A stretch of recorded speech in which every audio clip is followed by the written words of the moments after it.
प्रणाम, मैं हूं हिमांशु द्विवेदी और स्वागत है आपका हमारी खास पेशकश चर्चा में। देश में इस समय घटनाक्रम इतने घटित हो रहे हैं कि हम एक विषय के स्थान पर पिछले कुछ समय से दो विषयों पर लगातार चर्चा कर रहे हैं। आज भी हमारी चर्चा के केंद्र में दो विषय हैं, एक देश की राजधानी के संदर्भ में और दूसरा झारखंड के संदर्भ में।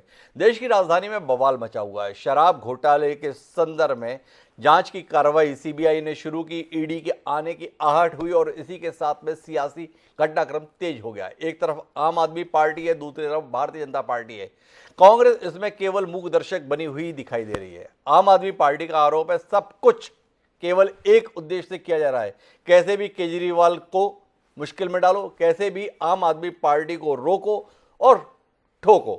कुल मिलाकर कहानी इतनी है, ऐसा बताने की कोशिश आम आदमी पार्टी के नेता उस दिन से कर रहे हैं जिस दिन से उनकी पार्टी के नंबर 2 अर्थात मनीष सिसोदिया और उनके करीबियों के यहां सीबीआई का छापा पड़ा।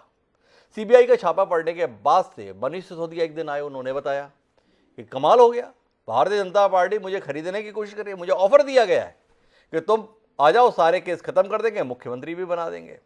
अभी मनीष सिसोदिया ने इसका खुलासा भी नहीं किया कि उन्हें ऑफर किसके द्वारा मिला, किस प्रकार से मिला, कैसे मिला, कि अचानक 4 विधायक आम आदमी पार्टी के कल सामने आ गए मीडिया के सामने और बताने लगे कि हमें भी प्रस्ताव मिला है। एक ने बताया मुझे पूर्व सांसद ने प्रस्ताव दिया है, एक ने बताया कि मेरे बड़े अच्छे परिचित हैं भारतीय जनता पार्टी के नेता, उनके द्वारा मुझे प्रस्ताव मिला है। और सबने प्रस्ताव में क्या कहा है, आ जाओ पार्टी में, छोड़ दो आपको, आप खत्म हो रही है और हमारे साथ आ जाओ और इसके बदले में 20 करोड़ रुपए ले लो और अपने साथ अगर 2-4 और भी ले आते हो तो आपका रेट 25 करोड़। लेकिन लोग लगातार सवाल पूछ रहे हैं, ये प्रस्ताव दिया किसने, किस तरीके से दिया? तब से इसके संदर्भ में मौन व्याप्त है। आज भाजपा की इस साजिश के खिलाफ केजरीवाल जी के द्वारा बाकायदा एक बैठक भी बुलाई गई मुख्यमंत्री निवास में। 62 विधायक है दिल्ली विधानसभा में, 53 वहां पे पहुंच भी गए। 9 विधायकों के संदर्भ में पहले कहा जा रहा था कि उनसे संपर्क नहीं हो रहा है, भाजपा की साजिश चल रही है, फिर बताया गया नहीं सबसे संपर्क हो गया। उन विधायकों को लेकर अरविंद केजरीवाल राजघाट भी पहुंचे, वहां पर उन्होंने मौन धरना भी दिया, बताने की कोशिश की कि देखो देश की सियासत में कितना कुछ गलत हो रहा है। भारतीय जनता पार्टी से पूरा नौटंकी करार दे रही है। भारतीय जनता पार्टी ने ऐलान किया है कि आज तो राजघाट की समाधि को अपवित्र कर दिया है, हम इसका शुद्धिकरण करेंगे। तो कौन शुद्धिकरण करेगा, कौन अपवित्र कर रहा है और दरअसल सियासत में चल क्या रहा है, इसी पर बात करते हैं। हमारे साथ इस चर्चा का हिस्सा बनने के लिए 2 खास मेहमान हैं। हमारे साथ में एक तरफ प्रेम चौहान है, प्रवक्ता है आम आदमी पार्टी का, और दूसरे डॉक्टर धीरेन्द्र तायल है। लेकिन इस सिलसिले को शुरू करें उससे पहले समय आज के विचार सूत्र का। हमारा आज का विचार सूत्र कमाल का है, शिवानंद जी के द्वारा ये विचार सूत्र दिया गया है। उन्होंने कहा कि the language of silence is more forcible than the language of speech, अर्थात मौन की भाषा वाणी की भाषा की अपेक्षा अधिक बलवती होती है। शिवानंद जी के द्वारा यह बात कही गई, काम की बात कही गई, पर पता नहीं क्यों हमारे देश के राजनीतिज्ञों को यह सलाह, ये नसीहत रास नहीं आती। इसीलिए जब से शराब घोटाले के संदर्भ में मामला चल निकला है, बयानों की बाढ़ आई हुई है। उस बाढ़ में से सत्य खोजने की कोशिश देश भी कर रहा है और हम भी कर रहे हैं, तो आज भी कोशिश करते हैं, शायद कोई सत्य खोज लाए, शायद कोई सत्य का मोती इस बाढ़ के अंदर हमारे हाथ आ जाए। तो इस कोशिश के तहत 2 लोगों को मददगार बनाया है, एक प्रेम चौहान जी को और दूसरा डॉक्टर धीरेन्द्र तायल जी को। तो प्रेम चौहान जी, आपसे ही बातचीत की शुरुआत करता हूं और आपसे ही समझने की कोशिश करता हूं। तब से दे रहे हैं आप ऑफर ऑफर ऑफर, पर ऑफर किसके द्वारा ये नहीं बता रहे। अब तो बता दीजिए, इतना इंतजार करा दिए। कौन है जो 20 करोड़, कौन है जो 25 करोड़, कौन है जो मुख्यमंत्री का पद, इतना सब कुछ दे रहा है पर फिर भी आपके द्वारा बताया नहीं जा रहा है। आप ये तो जानना चाहते हैं कि ये भारतीय जनता पार्टी के पास हमारे 40 विधायक खरीदने के लिए 800 करोड़ कहां से आए, ये सवाल पूछ रहे हैं आपकी पार्टी के नेता। पर आप ये नहीं बता रहे ये प्रस्ताव देने वाले वो नामचीन लोग हैं कौन, क्या है जो आप छुपा रहे हैं और फिर भी मुस्कुरा रहे हैं। देखिए द्विवेदी सर, सबसे पहले आपके सभी दर्शकों को मेरा नमस्कार और आपको भी मेरा नमस्कार। मैं द्विवेदी सर एक बहुत सिंपल सी छोटी सी बात कहूंगा, और हर नेता ये बात नहीं करता है। जो भी प्रवक्ता होंगे मेरी पार्टी के भी हों, वो भी इतनी जल्दी खुल के बात नहीं कहेंगे जो मैं आज कहने जा रहा हूँ। बीजेपी अक्सर ये बात पूछती है और बोलती है कि आप चले जाओ, कोर्ट चले जाओ, आपको लग रहा है कहीं कुछ गड़बड़ है तो कोर्ट चले जाओ। तो सवाल ये है कि अगर हम कोर्ट भी जाते हैं तो कोर्ट खुद तो आपको भी पता है, कोर्ट भी ईडी को डायरेक्शन देगा, कोर्ट भी सीबीआई को डायरेक्शन देगा, और सीबीआई और ईडी जो पता है आपको कि वो किस तरीके से किसके इशारे से नाच रहे हैं।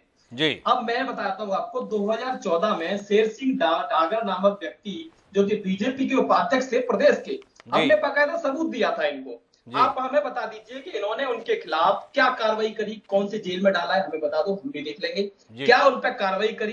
तो आपने आज तक कोई कार्रवाई नहीं करी, ऊपर से उनको साइडलाइन करके उनके बेटे हैं, उनको अब इंटेंड कर रहे हो, आज भी पद पर रख रहे हो उनको। तो सवाल ये है कि अगर हम नाम देते भी हैं तो होगा क्या उसका? होना कुछ है नहीं, क्योंकि आपने हमें नाम दे चुके हैं, हम आपको, प्रेम हम जी पीछे बीच नहीं में है, रोकूंगा माफी के साथ में। आप जवाब दे किसके प्रति है? क्या आप भारतीय जनता पार्टी के प्रति इतने जवाबदेह हैं? भाई नाम तो हम तभी बताएंगे जब भारतीय जनता पार्टी उसके प्रति कार्रवाई करे। यह आपकी जवाबदेही है इस जनता के प्रति। आम आदमी पार्टी बड़ी उम्मीदों के साथ इस देश की राजनीति में एक दशक पहले आई है। बाकी पार्टियां एक तरफ, अरविंद केजरीवाल, मनीष सिसोदिया और आम आदमी पार्टी एक तरफ। शुचिता की, नैतिकता की अतीत में बातें भारतीय जनता पार्टी करती थी, वर्तमान में आम आदमी पार्टी करती है। इसलिए आपसे अपेक्षा है, आप तो पारदर्शिता के हिमायती रहे हैं, आप तो हर चीज में बिल्कुल निष्पक्षता चाहते हैं। तो आपसे सवाल केवल इतना मामूली सा है प्रेम चौहान जी, भाजपा क्या करेगी इसको जाने दीजिए कोने में।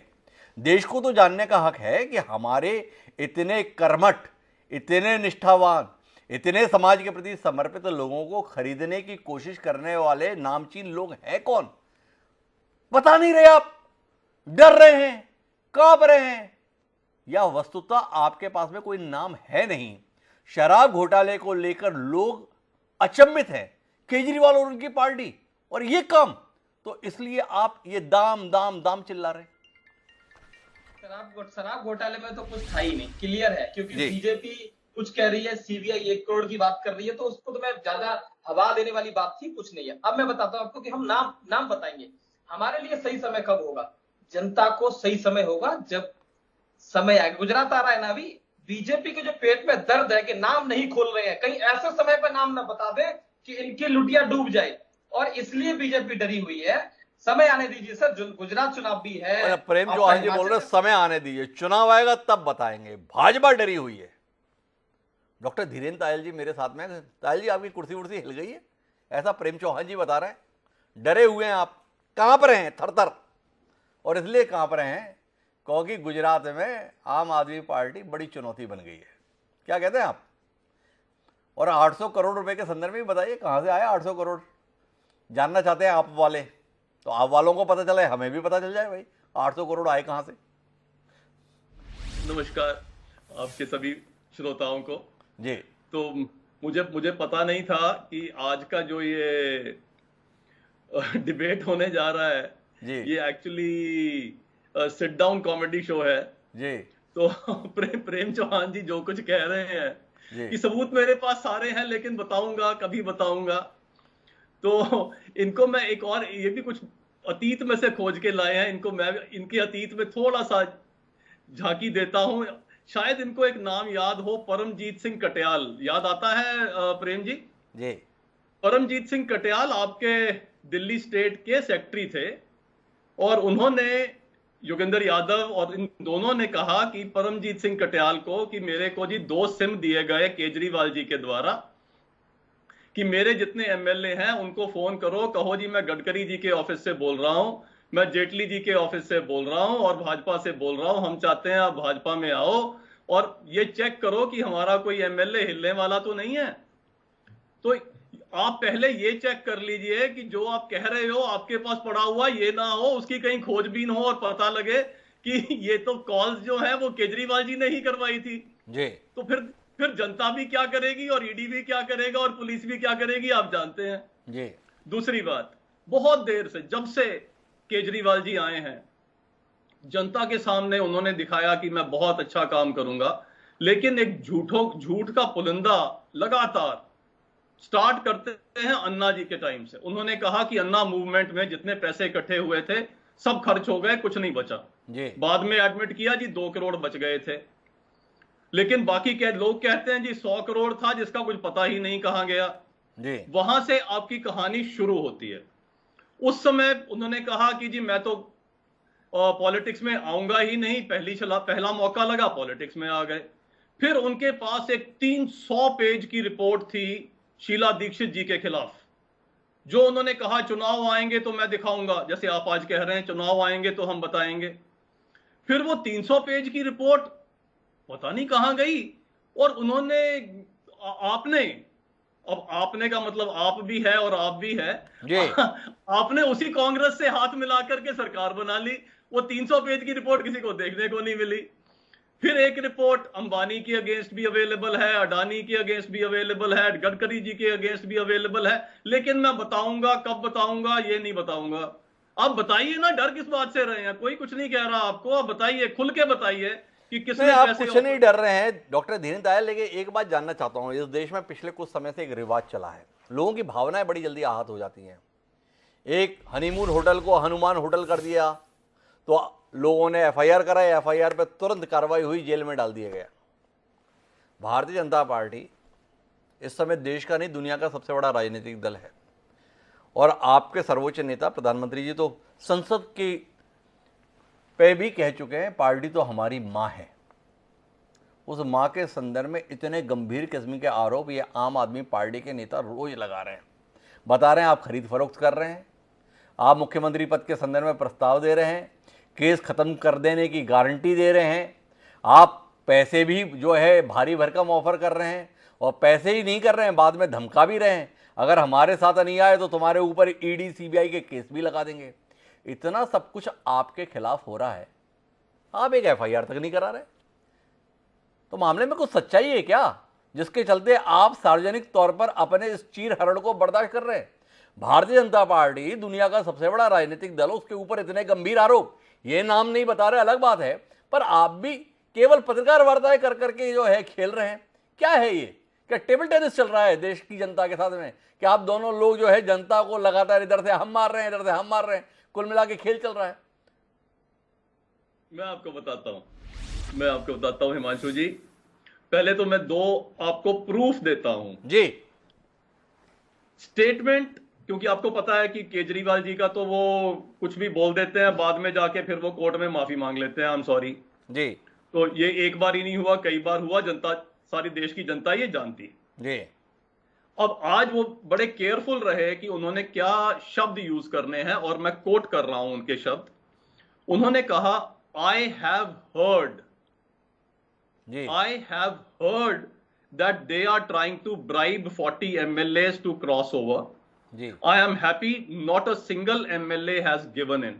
जी अब see the choice of words. I have heard.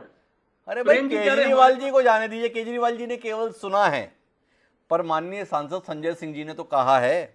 4 विधायक सोमनाथ भारती, संजीव झा, कुलदीप और अजय दत्त, चारों तो बाकायदा बोले हैं, प्रस्ताव दिया है, भाजपा के नेताओं ने दिया है, 20 करोड़ का दिया है, अगर कुछ और लेकर आओ तो 25 करोड़ भी दे देंगे, केस भी खत्म हो जाएंगे अगर हैं तो, और नहीं आओगे तो केस लग भी जाएंगे। कितने गंभीर किस्म के आरोप आपके ऊपर लग रहे हैं, और आपकी पार्टी मुस्कुराकर देख रही है। मतलब कोई आ रहा है आपके ऊपर कीचड़ उछाल के चले जा रहा है, आप तो चेहरा भी साफ करने की कोशिश नहीं कर रहे। क्या है धीरेन्द्र जी ये? आपसे यही कह रहा हूं कि शायद जो प्रूफ प्रेम जी के पास हैं जी। वो उन्होंने अभी केजरीवाल जी से शेयर नहीं किए, वो अभी इन्हीं के पास रह गए। केजरीवाल जी ने तो सिर्फ सुना है कि ऐसा कुछ हो रहा है। दूसरी बात जी, जो सौरभ भारद्वाज हैं, जी। जो आम आदमी पार्टी के बिहाफ पे बोलते हैं, आज सुबेरे जो मीटिंग थी 11 बजे केजरीवाल जी के पास, उससे पहले उनकी स्टेटमेंट आई कि जी हमारे एमएलए को खरीद लिया गया, हमारे एमएलए गायब हो गए, हमारे एमएलए कांटेक्ट नहीं हो रहे, और बहुत ज्यादा डरे हुए थे, सहमे हुए थे, और जैसे आप शुरू में कह रहे थे थर थर कांप रहे थे। जी ठीक है कि हमारे तो एमएलए खरीद लिए बीजेपी ने, क्योंकि उनको डर लग रहा था कि कहीं ऐसा ना हो, आए ना। और जब वो सारे एमएलए आ गए, 52 एमएलए आ गए, बाकी के जो थे वो अकाउंट फॉर हो गए, कोई जेल में था, कोई गुजरात में था, कोई कहीं था, कोई कहीं था, अकाउंट फॉर हो गए। तो उन्होंने कहा हमें बड़ी खुशी है कि हमारे एमएलए सारे बहुत दृढ़ हैं, सुदृढ़ हैं, हमारी पार्टी सुदृढ़ है, हमारे लोग कहीं नहीं जा रहे, हमारे लोग हमारे साथ में हैं। तो ये क्या दर्शाता है कि एक अपने दिल का डर था कि मेरी पार्टी। धीरे जी, हमें मर्म की बात नहीं बोल रहे, हम तो केवल इतना पूछ रहे हैं कि अगर आरोप गलत हैं, आरोप बेबुनियाद हैं, तो पार्टी इन लोगों के खिलाफ कोई कार्रवाई क्यों नहीं कर रही है? बहरहाल धीरे जी विचार कीजिएगा, मैं वापस लौट के आता हूं, एक बार मैं प्रेम चौहान जी के पास कोशिश कर लेता हूं, शायद वो कुछ नाम बता दें। आपको नहीं लगता है प्रेम चौहान जी कि इस पूरे खेल में आपकी साख समाप्त हो रही है? आपके आरोपों की गंभीरता को लेकर पहले ही देश में संशय रहा, क्योंकि भाजपा या अन्य राजनीतिक दल लगातार उदाहरण देके बताते हैं, केजरीवाल जी आरोप लगाते थे, बाद में कोर्ट में जाके माफी मांग लेते हैं।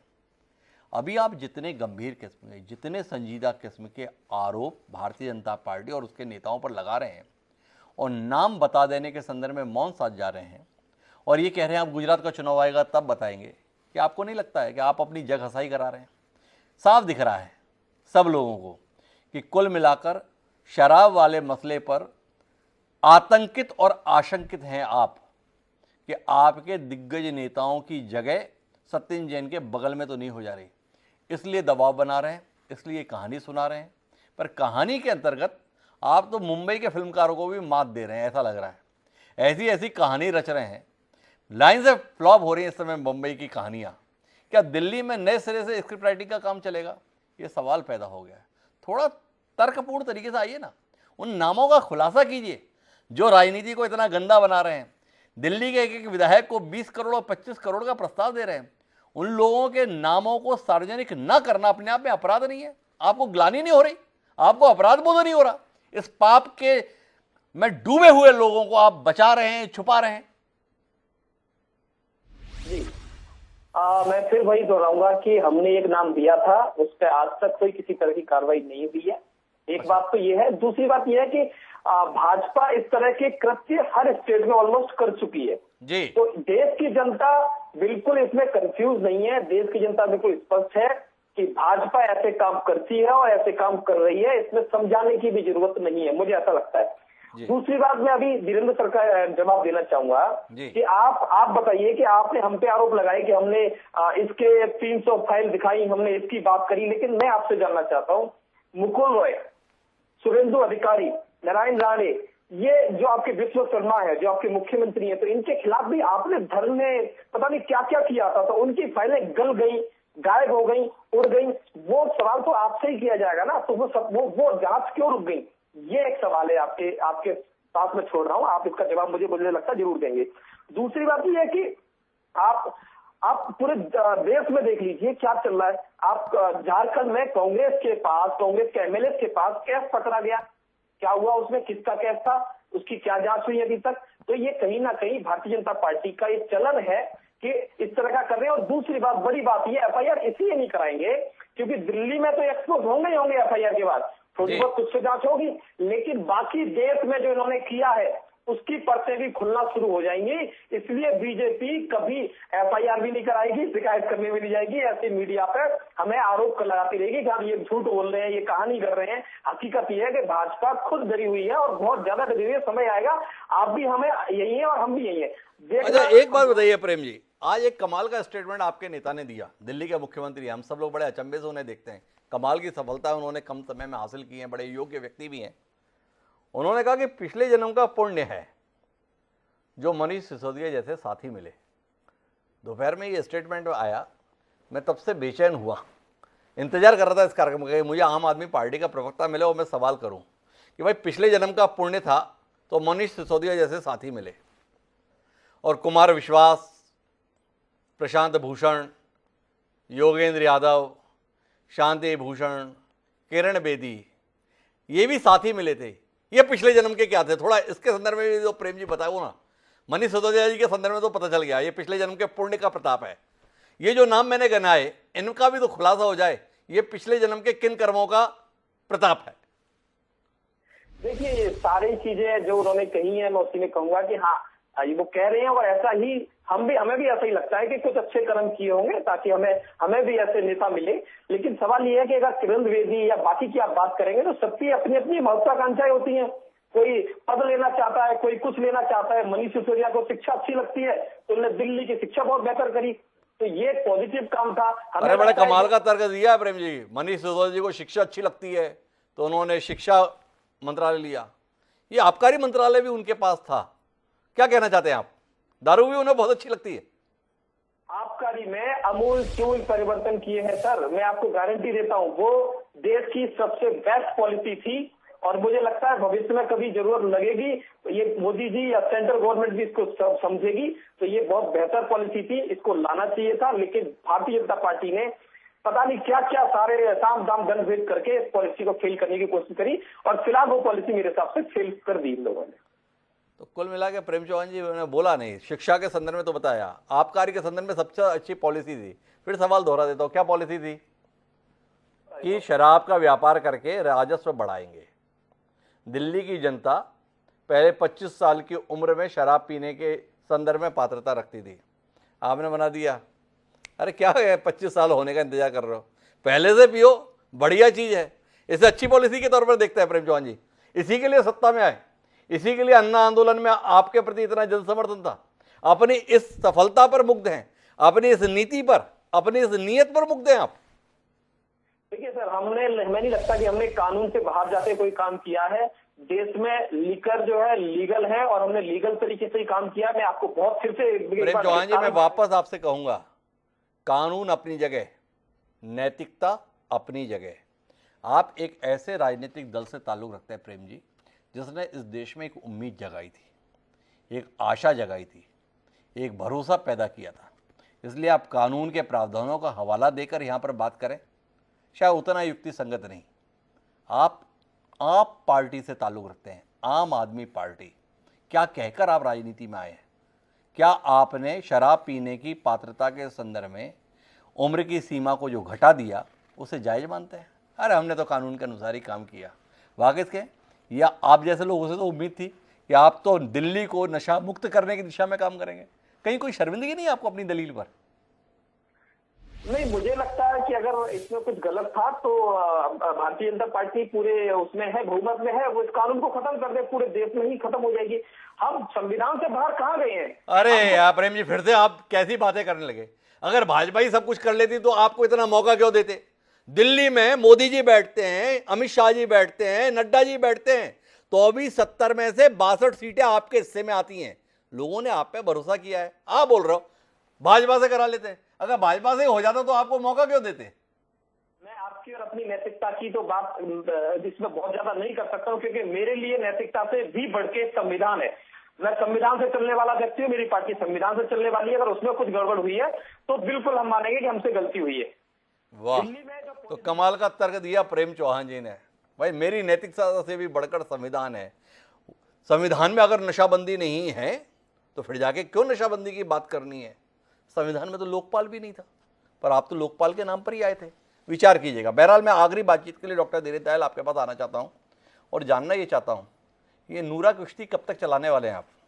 रोज आजकल दिल्ली में एक ही काम हो गया है, 12 बजे आम आदमी पार्टी की पत्रकार वार्ता, 1 बजे भाजपा की पत्रकार वार्ता, 3 बजे आम आदमी पार्टी की पत्रकार वार्ता, फिर 4 बजे भाजपा की पत्रकार वार्ता। ये जो आप टॉस कर रहे हैं गेंद को, कब तक चलाने वाले हैं? या कुछ वास्तविकता से देश को रूबरू कराने वाले हैं? शराब में बड़ा घोटाला हुआ है ये आप कह लें, और आप जो कुछ कर रहे हैं उसके संदर्भ में तो प्रेम जी विस्तार से बता रहे हैं। ऑपरेशन लोटस लोटस लोटस, तो कमल खिलने वाला है।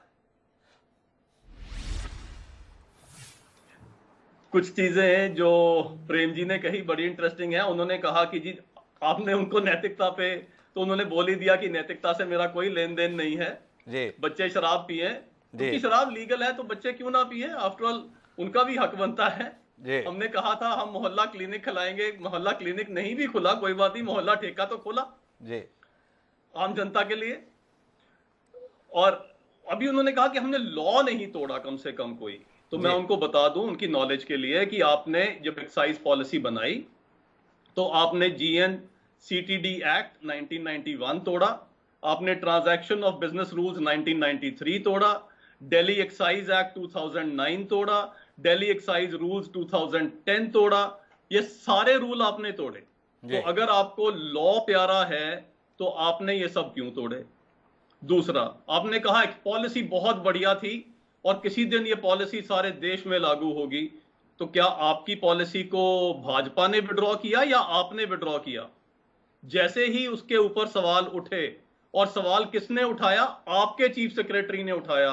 जो चीफ सेक्रेटरी है वो भाजपा का नहीं है, आपके चीफ सेक्रेटरी ने उस पर सवाल उठाया और प्रॉम्प्टली आपने उस पॉलिसी को विड्रॉ किया। किस लिए विड्रॉ किया, बहुत अच्छी पॉलिसी थी। अब सामने आते कहते ये पॉलिसी बहुत अच्छी है। आप पूछ रहे हैं 800 करोड़, उसका तो कोई 800 करोड़ नाम की कोई चीज नहीं। ये तो बताओ वो 144 करोड़ कहां गए? 144 करोड़ के बारे में आपको खबर जो ही नहीं माफी बता की रहे। है उसके संदर्भ में डॉक्टर धीरेन्द्र दयाल सवाल कर रहे हैं, लेकिन महत्वपूर्ण बात यह है कि कुल मिलाकर शराब के संदर्भ में मसला गंभीर हो गया है और इस मसले ने कहीं ना कहीं सियासत में डर पैदा कर दिया है। अब ये डर आम आदमी पार्टी के अंदर है या भाजपा के अंदर है? एक अच्छी पॉलिसी को साजिशन खराब कर देने के भाजपा के तथाकथित षड्यंत्र को क्या जनता पहचान चुकी है, इसलिए भाजपा परेशान है? या आम आदमी पार्टी को लगता है कि इस बार वाकई ऊंट पहाड़ के नीचे आ गया है? इस नीति में कहीं ना कहीं नीयत में खोट पेपरों की शक्ल में सामने आ गया है और इसीलिए वो बेचैनी अब इस प्रकार के प्रलाप के लिए बाध्य कर रही है। पर कुल मिलाकर इतना तय है कि इस एक घटना ने आम आदमी पार्टी को एक गंभीर किस्म के संकट में डाल दिया है। इस संकट से आम आदमी पार्टी कैसे उभरती है और उभर कर क्या गुजरात और हिमाचल में चुनौती बनती है, जानने में दिलचस्पी रहेगी। आप दोनों मेहमानों का बहुत बहुत धन्यवाद इस दिलचस्प चर्चा का हिस्सा बनने के लिए।